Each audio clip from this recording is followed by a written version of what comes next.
Hello and welcome to another episode of the Drop In CEO podcast. I'm Deb Coviello, your host, and I am just so excited and thankful you've joined me for another episode where week after week, I hope my insights, my stories are of value to you. And just know I do this for the C-suite leader today and tomorrow to help you navigate your challenges with confidence. And so this week, I just want to start a little bit by just kind of getting you relaxed. And we're going to have a conversation with us, you and me back and forth, and just share a little bit about what's going on in my life. Because again, this is about you and I building a relationship. And along the way, I hope to provide you amazing value, again, so you have a better quality of life, fulfilling life, and spend more time doing the things that you love to do. So, a little bit about me, if you've been following me again, you know that we've almost always had a pet. Up until last April, we had my dog Reagan, who unfortunately got sick and very quickly passed away back in April. And we were starting to realize our new life having a little bit of extra time without our friend. And then our son David, who was in the military in Europe, asked us, I found this dog. Her name is Gabby. I want to adopt her. What can you help me? And so last August, Gabby came to us and stayed with us on the promise that we would reunite her with her dad. And so that time finally came where we drove out to North Carolina and brought Gabby to my son, where she is now safe with her soldier. And while we do miss her, we are grateful that we had an opportunity to help. But now we have more time to enjoy the things we love to do. And a few things on my side. I'm a curler. I love curling.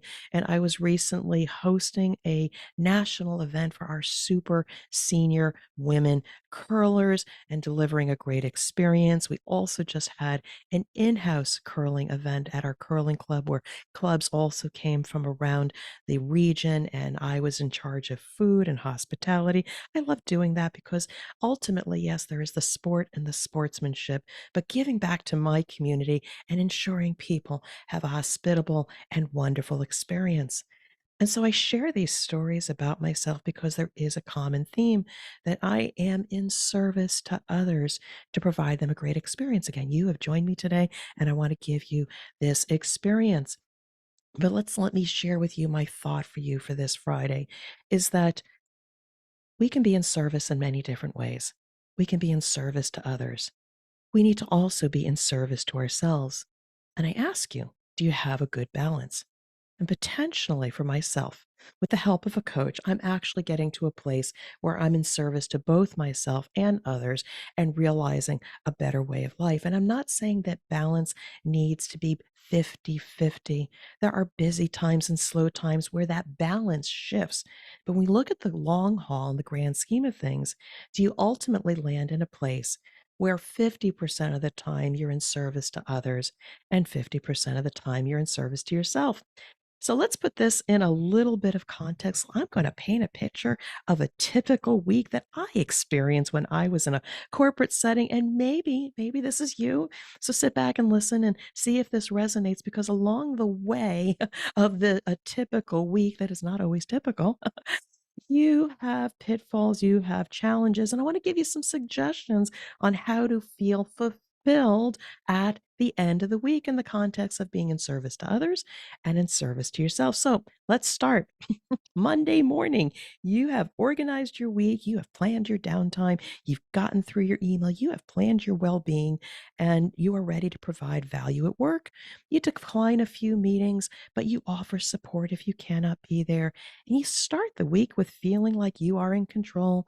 You make your to do list and you schedule them within the allotted time of when you want to be working. And it could be 6 a.m. to 6 p.m. But remember, you also have to fit in some downtime in pursuit of your personal passions, whether it's reading or walking or just taking a few minutes for yourself. And by the way, don't forget to breathe over the course of the day. And breathing is going to become a theme later on in this month. But then let's go to Tuesday. Shoot. You just had extra meetings dropped on you, and ugh, there goes the plan.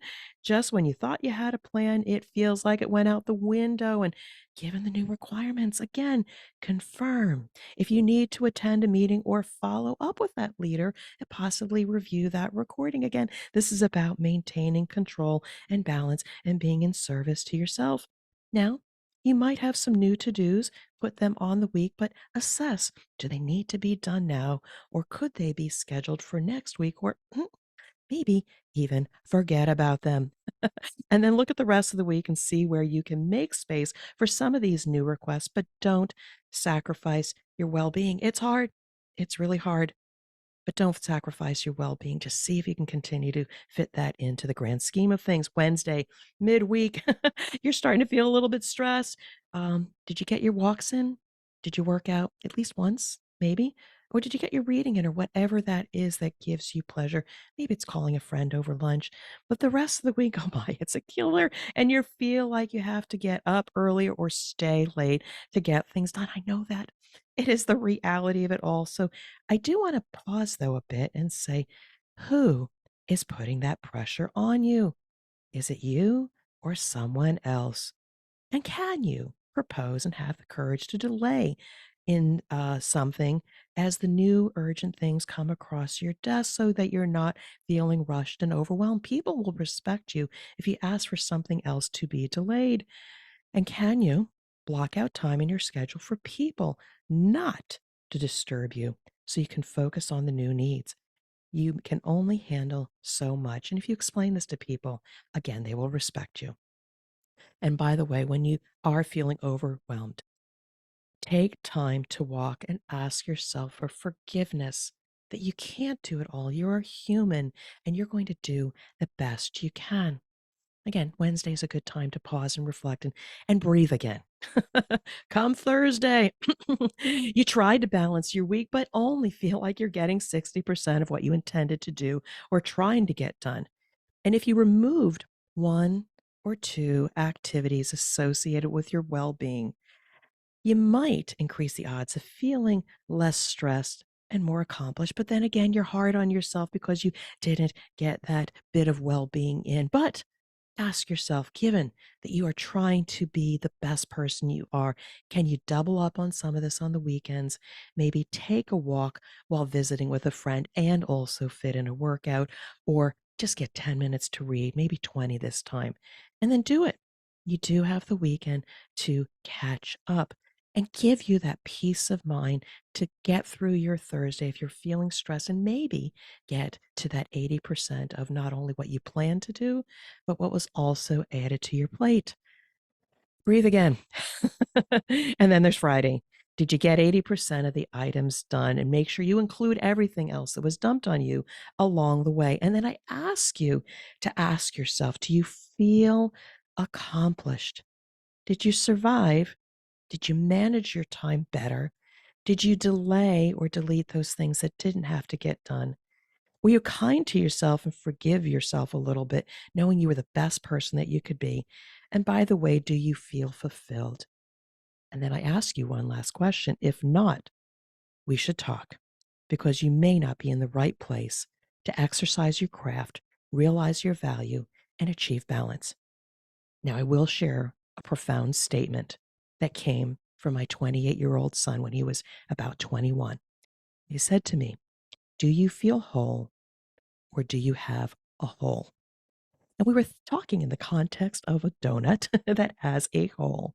I said, but do you feel whole as a person, or is there a hole in your gut and you're not feeling fulfilled? Again, this is a time for you to reflect. I have spoken to so many of you that just I gave you 30 minutes, an hour of my time. So many of you are not whole. You have a hole in your gut because you don't feel that sense of balance. And so I want you to breathe. I don't want you to feel in a bad place. I want you to feel good that if you exercise some of these practices over the course of the week, that you can manage through the complexity and come out feeling a little bit stressed, feeling more accomplished, and having the courage to ask for help or delay, etc. I want to give you the tools so that you can ultimately achieve that balance in your life and feel fulfilled. Again, I know I sound a little woo-woo and I'm trying to provide you some coaching, but hey, that's why I'm here. I am here for you to struggle less and realize a better purpose in your life. And again, I do also drop into your businesses and help you with technical issues, but that's short lived. I want to be able to set you up with the skills and abilities to manage not only your personal and your business life to feel fulfilled and not just achieving technical results. So if I can be of support to you outside of this podcast, please message me on LinkedIn.